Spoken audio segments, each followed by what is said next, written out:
अस्सलाम वालेकुम वरहमतुल्लाह वबरकातुहू। आज की वीडियो लेकर आया हूँ अल्लाह के वली और हिंदू फ़कीर का वाक़या। बहुत बेहतरीन वाक़या है। अगर अच्छा लगे तो सब्सक्राइब और लाइक करें। तो चले वाक़या की तरफ।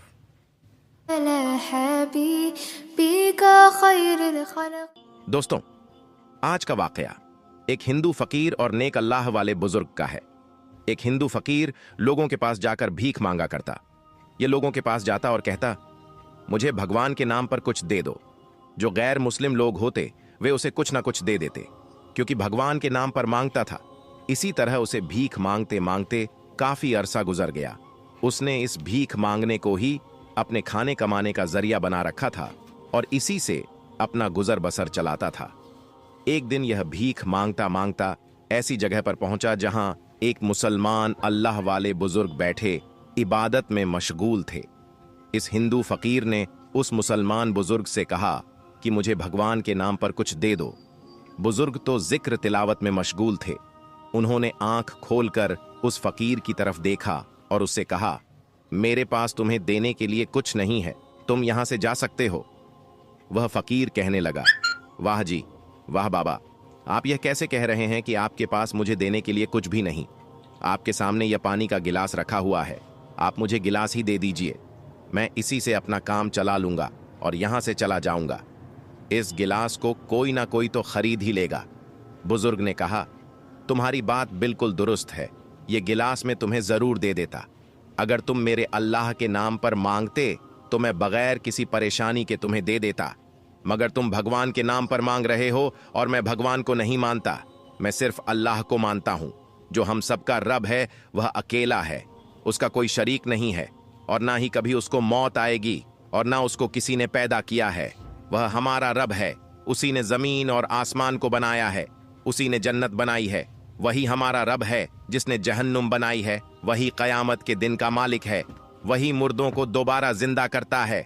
हमारा रब वह है जो हम पर रहम फरमाए।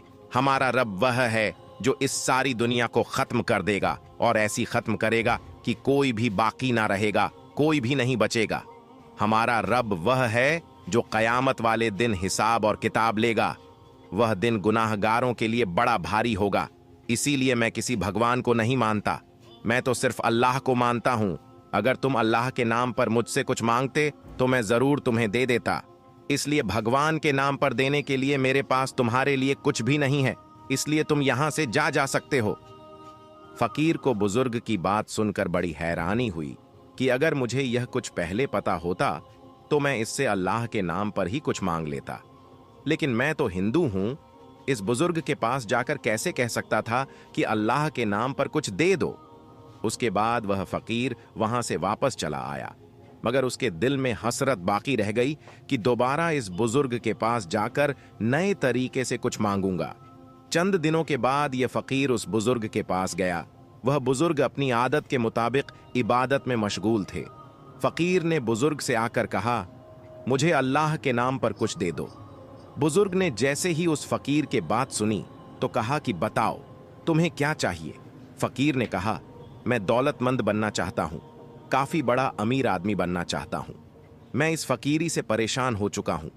लोगों के पास जाता हूं, भीख मांगता हूं, लोग मुझे धुतकारते हैं। आप मुझे कोई ऐसा तरीका बता दो जिससे मैं अमीर आदमी बन जाऊं।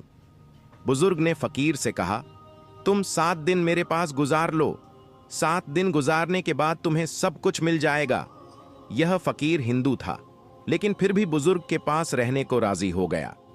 बुजुर्ग रोजाना की तरह रात को इबादत के लिए उठते और सारी सारी रात इबादत में गुजार देते। जब भी उस हिंदू फकीर की आंख खुली वो बुजुर्ग को इबादत में मशगूल पाता। हैरान रह जाता, सोचता, यह कैसा नेक बंदा है जो सारी रात इबादत में लगा रहता है। इसी तरह 2 दिन गुजर गए। 2 दिन के बाद उस फकीर ने कहा, आप मुझे भी नमाज पढ़नी सिखा दीजिए, मुझे पूरी रात नींद नहीं आती, सारी रात मेरी बेचैनी में गुजरती है। मैं देखना चाहता हूं कि नमाज में ऐसी क्या बरकत है जिससे मेरी बेचैनी खत्म होकर मेरे अंदर सुकून पैदा हो जाए। बुजुर्ग ने उस फकीर को नमाज का तरीका बताया। अब वह फकीर नमाज पढ़ने लगा। वह फकीर जब नमाज से फारिग होता तो उसे मीठी नींद आ जाती। और जब सुबह की नमाज का वक्त होता तो उसकी खुद ब खुदा गुड़ गए। बुजुर्ग ने फकीर से कहा, तुम्हारे 7 दिन पूरे हो चुके हैं, अब तुम वापस जा सकते हो। फकीर ने जवाब दिया, अब मैं वापस नहीं जाऊंगा, मैं तो आपके पास ही रहूंगा। मैं यहां बहुत खुश हूं, बस आप तो मुझे कलमा पढ़ाकर मुसलमान बना दीजिए। बुजुर्ग ने फकीर को कलमा पढ़ा दिया और वह मुसलमान बन गया। उसके बाद वह बुजुर्ग के पास ही रहने लगा।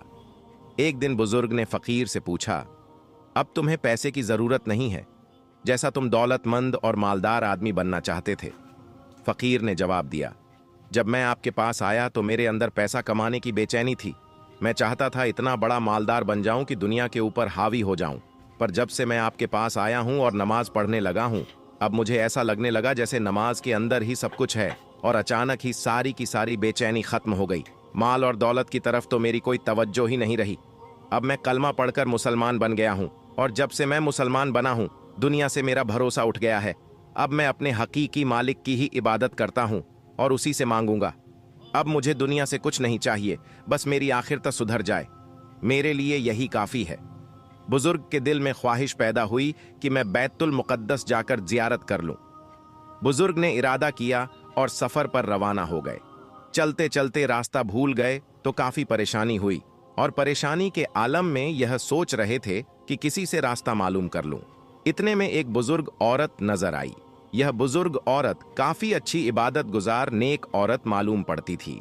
आप रहमतुल्लाह ने बुजुर्ग औरत के पास जाकर फरमाया, ए मुसाफिर भी, मुझे लगता है आप भी मेरी तरह बैतुल मुकद्दस का रास्ता भूल गई हैं। जब उस औरत ने इन अल्लाह वालों की यह बात सुनी तो उसको काफी गुस्सा आ गया। उसने गुस्से में आपको जवाब दिया कि कहीं आरिफ उल्ला भी मुसाफिर हो सकता है, अल्लाह को दोस्त रखने वाला भी रास्ता भुला हुआ कहलाता है। जब आप रहमतुल्लाह अलैह ने यह बात सुनी तो चुप हो गए। थोड़ी देर के बाद उस बुजुर्ग औरत ने आप रहमतुल्लाह अलैह से फरमाया, यह लो मेरी लकड़ी, इसका एक सिरा पकड़ लो और मेरे आगे आगे हो जाओ। आपने उसकी लकड़ी का एक सिरा पकड़ लिया और उस बुजुर्ग औरत के आगे आगे चल दिए। अभी आप कुछ ही दूर चले थे कि आपको बैतुल मुकद्दस की धुंधली धुंधली चोटियां नजर आने लगीं। आप रहमतुल्लाह अलैह हैरान हो गए और उस बुजुर्ग औरत से कहने लगे कि बड़ी भी, यह क्या माजरा है?